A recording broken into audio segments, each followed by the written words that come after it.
Bismillahirrahmanirrahim. Assalamualaikum warahmatullahi wabarakatuh. Alhamdulillahi rabbil alamin. Wassalatu wassalamu ala ashrafil anbiya'i wal mursalin wa ala alihi wa ashabihi ajma'in. Raditu billahi rabba wa bil islami dina wa bi Muhammadin nabiyya wa rasula. Rabbi shrah li sadri wa yassir li amri wahlul 'uqdatam min lisani yafqahu qawli. Allahumma ja'al jam'ana hadza jam'an marhuma wa tafarruqana min ba'dihi tafarruqan ma'suma. Kaum muslimin dan muslimat sidang jamaah salat zuhur yang dirahmati Allah. Kita menyikapi makna wali di dalam Al-Quran. Dalam Al-Quran ada kalimat wali tetapi maknanya seakan-akan bertolak belakang. Yang pertama, Allahu waliyul ladzina amanu. Allah itu menjadi wali bagi orang-orang yang beriman. Ini yang pertama. Yang kedua, sesungguhnya wali Allah itu adalah orang beriman dan bertakwa. Berarti kan sudah ada dua wali. Yang pertama, Allah menjadi wali bagi orang beriman. Yang kedua, orang beriman itu adalah walinya Allah Subhanahu wa taala. Bagaimana kita bisa membedakan dua kalimat ini, Pak? Sebelum kita membedakannya, wali itu di dalam tafsir Al-Qurtubi, wali itu maknanya al-wakil. Wakil itu artinya apa? Menjaga. Atau Imam Al-Qurtubi mengatakan lagi al-hafidh. Artinya Allah Subhanahu wa taala menjadi penjaga bagi orang-orang yang beriman. Akhirnya dijaga oleh Allah Subhanahu wa taala. Bagaimana supaya kita bisa dijaga oleh Allah? Rasulullah pernah memanggil Ibnu Abbas mengatakan, "Ihfazillaha yahfazka. Ihfazillaha tajidhu tujahaka." Jagalah Allah, Allah akan menjagamu. Bagaimana menjaga Allah? Imam An-Nawawi mengatakan, jagalah salat fardu. Jagalah salat 5 waktu. InsyaAllah Allah akan menjaga kamu. Bagaimana Allah menjaga kita kalau kita salat 5 waktu saja tidak bisa kita jaga? Bagaimana kita ingin dijaga oleh Allah kalau segala aturan-aturan Allah tidak bisa kita jaga? Aturan yang haram, aturan yang halal, perintah Allah Subhanahu wa taala, larangan Allah Subhanahu wa taala. Maka kalau ingin dijaga oleh Allah, maka patuhilah segala perintah Allah, jagalah perintah Allah dan jagalah semua apa yang dilarang oleh Allah Subhanahu wa taala. Ini yang pertama. Sekarang kita lihat yang kedua. Apa yang dimaksudkan orang mukmin ini adalah wali, Pak. Mukmin itu wali. Orang yang waliku itu kata Allah adalah orang beriman dan bertakwa. Sehingga nanti ada bahasa begini, nyan waliullah nyan. Nyan, Pak. Apa maksud waliullah? Apakah dia menjaga Allah? Di dalam tafsir Zamakhsyari, ini termasuk kalimat jumlah ijaz hazaf. Kalimatnya sebenarnya panjang, cuma sudah diringkaskan. Contoh, rumah sakit. Masa kita ketika sakit, teameu rumah sakit. Rumah itu sudah sakit, kita pergi ke situ lagi, Mak. Maksud rumah sakit adalah sebuah rumah atau tempat untuk mengobati orang sakit. Kalimatnya panjang sekali. Karena kalimatnya panjang maka diringkas menjadi rumah sakit. Rumah tempat untuk mengobati orang sakit. Ini namanya dalam kajian balaghah namanya ijaz hazaf. Kalimat panjang dijadikan pendek. Yang kedua, rumah Allah.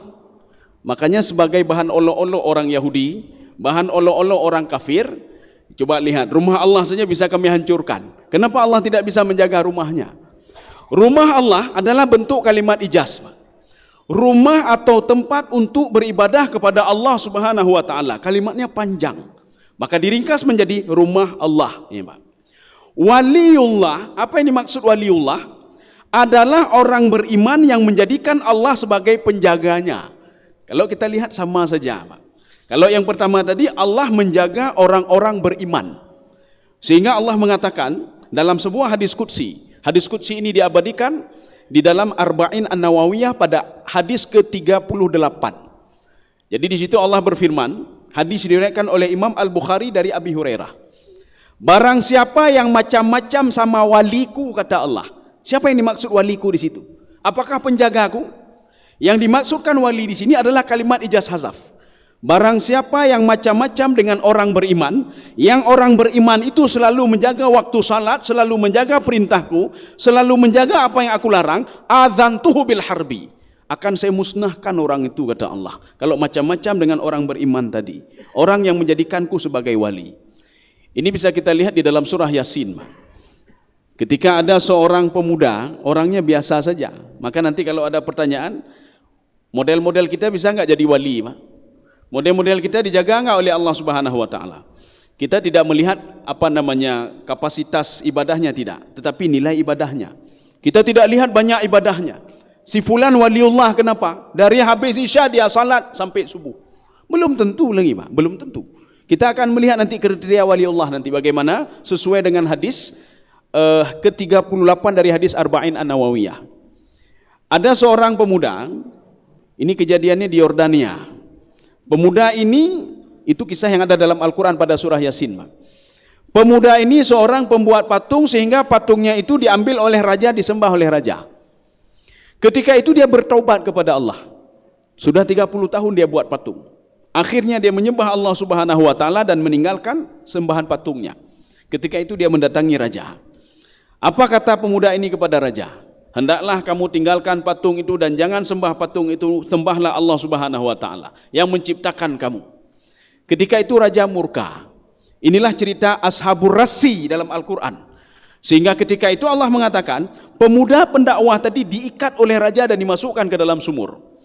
Waktu itu Allah murka, Pak. Kenapa? Karena raja itu sudah macam-macam dengan waliullah tadi, Pak. Apa kata Allah Subhanahu wa taala? Illa sayhatan wahidatan fa idzahum khamidun.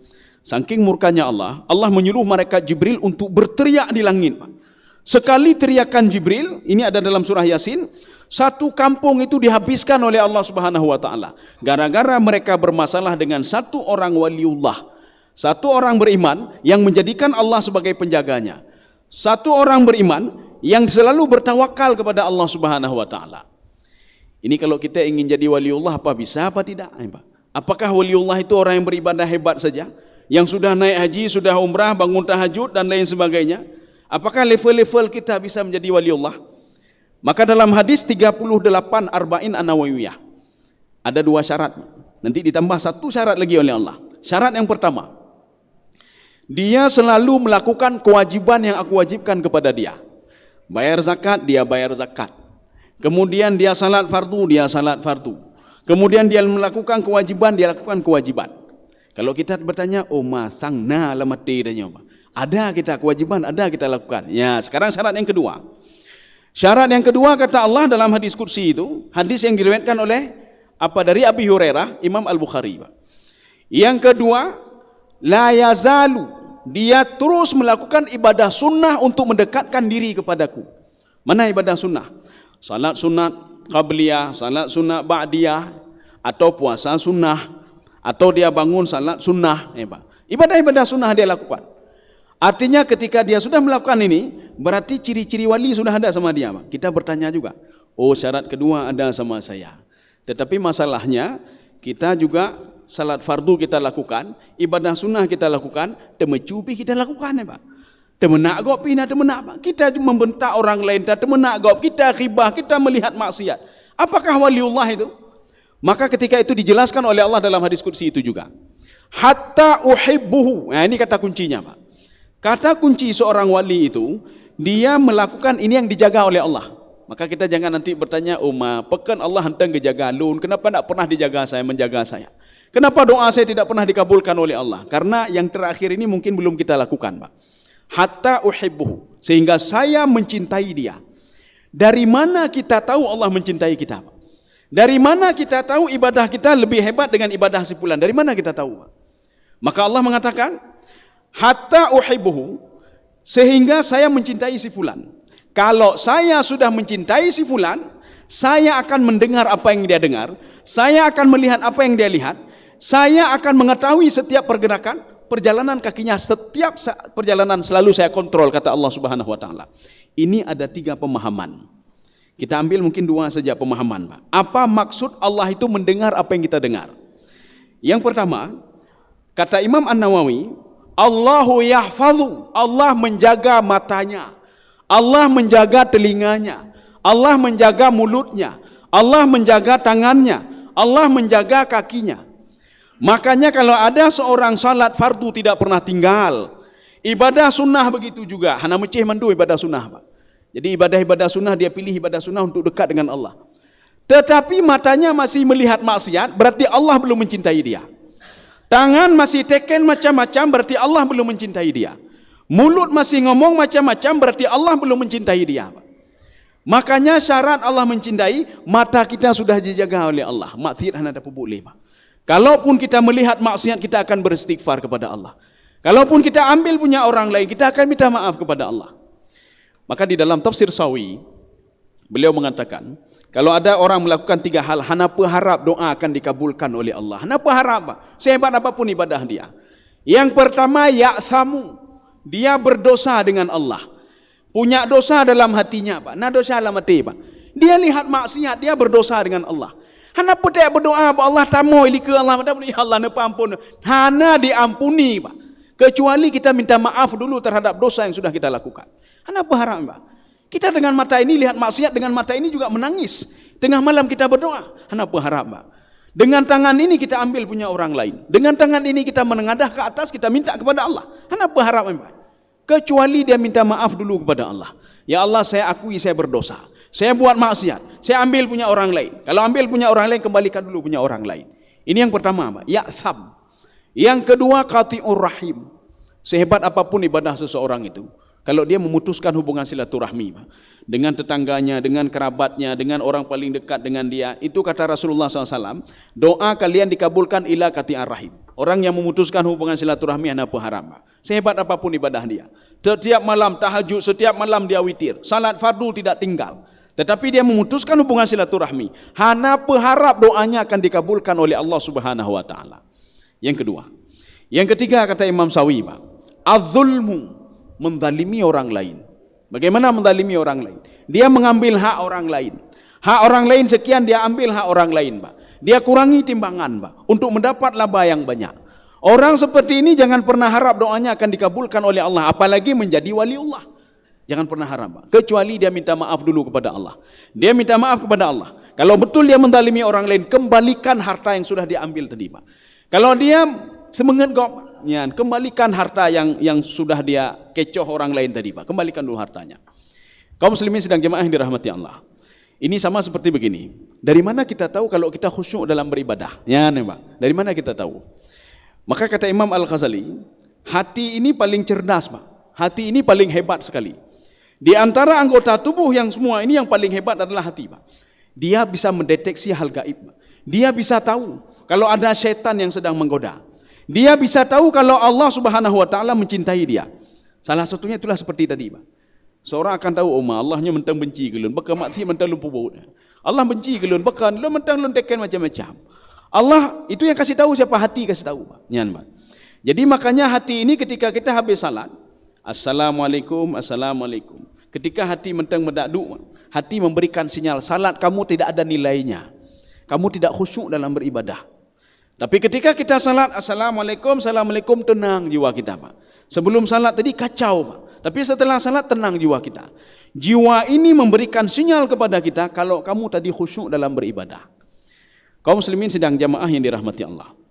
Jadi Allah mengatakan kalau ingin tahu waliku itu si fulan, maka coba lihatlah matanya terjaga enggak, mulutnya terjaga enggak, tangannya terjaga enggak, kakinya terjaga enggak. Kalau tidak terjaga jangan harapnya wali lun, Pak. Sekarang apa untungnya jadi waliullah? Apa untungnya Allah menjaga kita, Pak? Ada 2 keuntungan. Keuntungan yang pertama, idza sa'alani, kalau dia minta sesuatu kepadaku akan aku kabulkan, kata Allah Subhanahu wa taala. Kalau kita perhatikan hadis itu, hadis qudsi itu, ada 3 taukid, ada 3 penguat dalam hadis itu, Pak. Kalau ada 3 penguat dalam kajian ilmu balaghah, ini namanya khabar ingkari namanya, Pak. Sama seperti fabi ai ala rabbikuma tukadziban, ada 31 kali diulang oleh Allah. Artinya Allah tidak main-main. Manusia sudah diberikan nikmat, dia mengingkari nikmat Allah. Manusia sudah dikatakan oleh Allah di neraka ada ini, hanai patih. Manusia tidak percaya juga ketika dikatakan kalau kamu beribadah akan aku berikan reward, kata Allah. Aku berikan ini, berikan, tapi tidak percaya juga. Karena tidak percaya, maka diulang sampai 31 kali, fabi ayyi ala'i rabbikuma tukadziban. Bahkan Imam An-Nawawi di dalam syarahnya, ada syarah Al-Kabir, Pak. Jadi punya Imam Nawawi itu, di situ bahkan beliau menjelaskan, orang kalau sudah dijaga oleh Allah, dia sudah menjadi wali Allah, dia meminta atau tidak meminta, itu akan diberikan oleh Allah Subhanahu wa taala. Kita punya anak yang patuh dan taat, Pak. Anak itu ketika kita suruh kuliah, hijak kuliah. Watewo kaiwo, Pak. Baik malam-malam hijak, penaji hanai hijak malam-malam. Kita sebagai orang tua, apa? Belum dia minta lagi, Pak. Nyojit dah blow laptop tebo, jit dah blow kendaraan tebo. Belum dia minta lagi, Pak. Ya. Demikian pula Allah Subhanahu wa taala. Ini untung yang pertama. Untung yang kedua. Kalau dia minta perlindungan kepadaku dari kejahatan manusia, dari kejahatan syaitan, iblis, maka akan aku terima, akan aku lindungi dia, kata Allah Subhanahu wa taala. Kaum muslimin sidang jamaah yang dirahmati Allah. Maka kita kembali ke ayat tadi, maka konsep yang pertama itu sama dengan konsep yang kedua, walaupun kalimatnya berbeda. Kalimat yang pertama, Allah menjadi wali bagi orang beriman. Maknanya Allah menjaga orang-orang beriman. Ya, menjaga apanya? Matanya dijaga oleh Allah, mulutnya dijaga oleh Allah. Jadi makanya ada pengertian kedua dari menjaga tadi. Pengertian kedua, matanya itu melihat sesuai dengan apa yang dia ketahui, sesuai dengan keimanan dia. Nak mungkin orang beriman melihat maksiat. Nak mungkin orang beriman ambil punya orang lain. Berarti kalau dia ambil punya orang lain, berarti dia bukan tidak beriman. Dia tidak yakin kepada Allah. Kalau dia lihat maksiat, berarti dia bukan orang beriman. Kalau bukan orang beriman, berarti dia itu bukan. Allah tidak akan pernah menjaga dia. Allah tidak akan pernah menjadi wali bagi dia, penjaga dia. Ini ayat yang pertama. Ayat yang kedua, ketika kita menyikapi, sesungguhnya waliku itu, kata Allah, inna waliyallah, wali Allah itu adalah orang beriman dan beramal bertakwa. Maksudnya, orang yang menjadikan aku sebagai penjaga tidak ada lain. Orang itu adalah orang beriman. Orang itu adalah orang bertakwa. Dua ayat ini walaupun dia berbeda, tetapi sama-sama orang beriman, orang bertakwa yang terus dijaga oleh Allah Subhanahu wa taala. Makanya teruslah kita meningkatkan ketakwaan kita kepada Allah. Wasari'u ila maghfirati min rabbikum. Berbuatlah kebaikan apa saja, Pak. Untuk apa? Supaya Allah mencintai kita. Kalau tidak mencintai kita, maka tidak akan pernah dijaga. Kalau tidak akan pernah dijaga, maka terus maksiat kita lakukan. Uronyo maksiat, tinggal maksiat, terus maksiat. Maka jangan sampai meninggal dalam keadaan berbuat maksiat. Mudah-mudahan ada manfaatnya bagi saya sendiri dan jemaah sekalian. Subhanakallah bihamdika, asyhadu an la ilaha illa anta, astaghfiruka wa atubu ilaik. Assalamualaikum warahmatullahi wabarakatuh.